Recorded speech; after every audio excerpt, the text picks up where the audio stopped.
एक बार फिर से स्वागत करता हूँ आप लोगों का अपने इस यूट्यूब चैनल में। दोस्तों आज हम जियोग्राफी के क्वेश्चन लेकर आए हैं जो कि भारत से रिलेटेड है।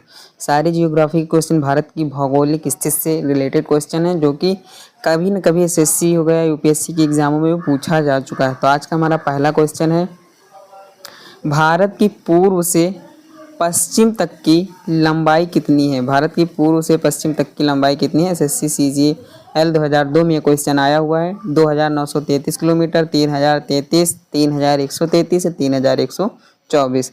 तो इसका सही जवाब क्या होगा? इसका सही जवाब हो जाएगा हमारा 2933 किलोमीटर। भारत की भौगोलिक जो पूर्व से पश्चिम लंबाई है वो 2933 मीटर है। हमारा अगला क्वेश्चन है, भारत की तट रेखा की लंबाई कितनी है? यूपीपीसीएस 2012 में क्वेश्चन आया हुआ है। 6500 किलोमीटर, 6100 किलोमीटर, 6200 किलोमीटर या 6175 किलोमीटर। भारत की तट रेखा के बारे में पूछा है। तो अगर भारत की तट रेखा के बारे में क्वेश्चन आएगा तो आप लोगों को आंसर होगा 6100 किलोमीटर। ठीक है, यहाँ पे हमारा सही आंसर हो जाएगा 6100 किलोमीटर जो कि भारत की तट रेखा की लंबाई है। यूपीपीसीएस 2012 में क्वेश्चन पूछा गया है। हमारा अगला क्वेश्चन है, भारत का क्षेत्रफल विश्व के कुल भौगोलिक क्षेत्रफल का कितना है?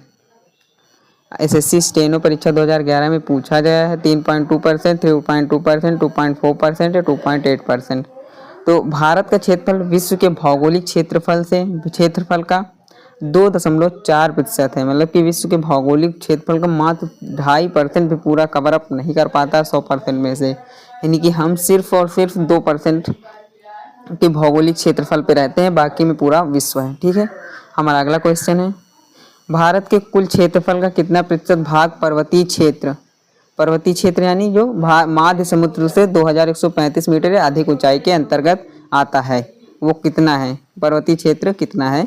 तो एसएससी सीजीएल 2017 में क्वेश्चन पूछा जा चुका है। तो एसएससी सीजीएल 2017 में क्वेश्चन आया हुआ है। आपके ऑप्शन क्या है? आपके ऑप्शन होंगे 18.6%, 27.7%, 43% या 10.7%। तो देखो, भारत के कुल क्षेत्रफल का कितना प्रतिशत भाग पर्वतीय क्षेत्र है? मतलब सिर्फ पर्वतीय क्षेत्र के बारे में बताएगा तो पर्वतीय क्षेत्र हमारा 10.7% है, जो कि ऑप्शन नंबर 4 है आप लोगों का, वही सही होगा।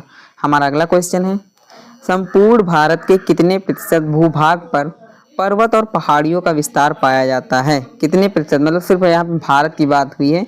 एसएससी 2011 में क्वेश्चन आया हुआ है, संपूर्ण भारत के कितने प्रतिशत भाग पर, भूभाग पर, समुद्री भाग पे नहीं, भूभाग पर पर्वत और पहाड़ियों का विस्तार पाया जाता है? तो 29.3%, लगभग 30% जो कि पहाड़ है हमारे देश में। ठीक है, हमारा अगला क्वेश्चन है, निम्नलिखित में से किस राज्य से होकर कर्क रेखा नहीं गुजरती? एसएससी 10+2 एग्जाम में क्वेश्चन आया हुआ है। आपको ऑप्शन में मिलेंगे पश्चिम बंगाल, उड़ीसा, गुजरात, राजस्थान। तो देखो, कर्क रेखा जो है यहाँ से, एक मिनट, जो कर्क रेखा है वो कर्क रेखा जो भारत नहीं गुजरती है इस विकल्प में, यहाँ पे उड़ीसा सही होगा। बाकी विकल्प चेंज भी कर सकते हैं, लेकिन याद रख लेना है, चार्ट में आप लोगों को प्रोवाइड करा दूंगा पीडीएफ के रूप में, कहाँ से गुजरती है कहाँ से नहीं गुजरती है। ठीक है, हमारा अगला क्वेश्चन है, भारत का वह राज्य जिससे होकर कर्क रेखा गुजरती है वो कौन? एसएससी सीजीएल में 2016 में क्वेश्चन पूछा भी गया है। ठीक है, आपके ऑप्शन है हिमाचल प्रदेश, बिहार, झारखंड या जम्मू कश्मीर। तो भारत का वह राज्य जिससे कर्क रेखा गुजरती है, तो यहाँ पे ऑप्शन आपका सही हो जाएगा झारखंड। ठीक है, हमारा अगला क्वेश्चन है, भारत का दक्षिणतम बिंदु कौन सा है? बीपीएससी में पूछा गया था, बिहार पब्लिक सेक्टर सर्विस में 2013 में क्वेश्चन आया हुआ है कि भारत का दक्षिणतम बिंदु कौन सा है? नरीमन पॉइंट, इंदिरा कॉल, कैलियर पॉइंट या इंदिरा पॉइंट।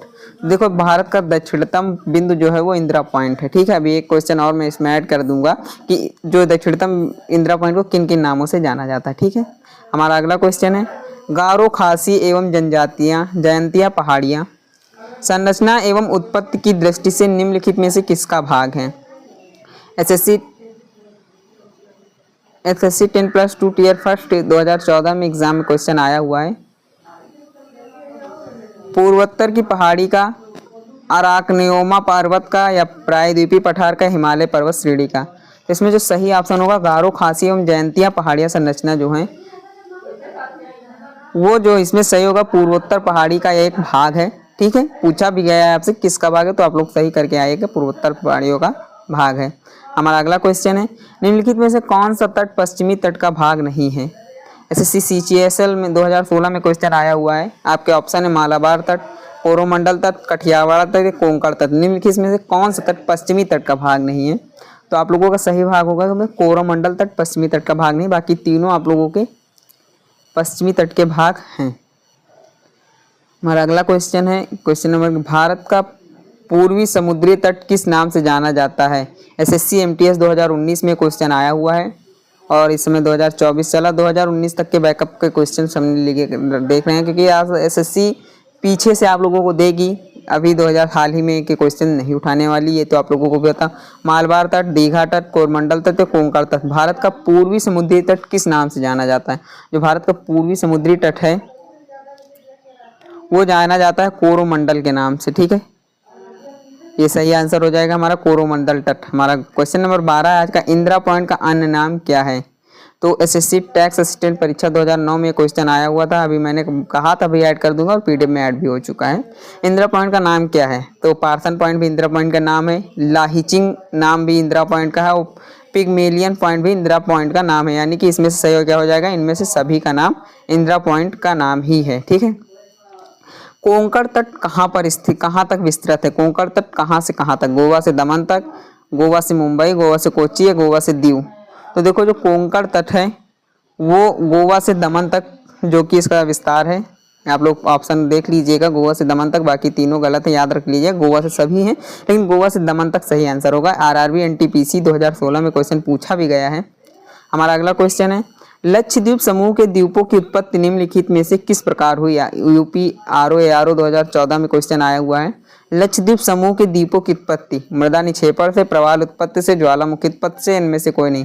देखो जो लक्षद्वीप के द्वीप हैं उनकी जो उत्पत्ति हुई प्रवाल की उत्पत्ति से, प्रवाल मतलब जानवरों की हड्डी और ढांचों से उत्पत्ति हुई है, ठीक है।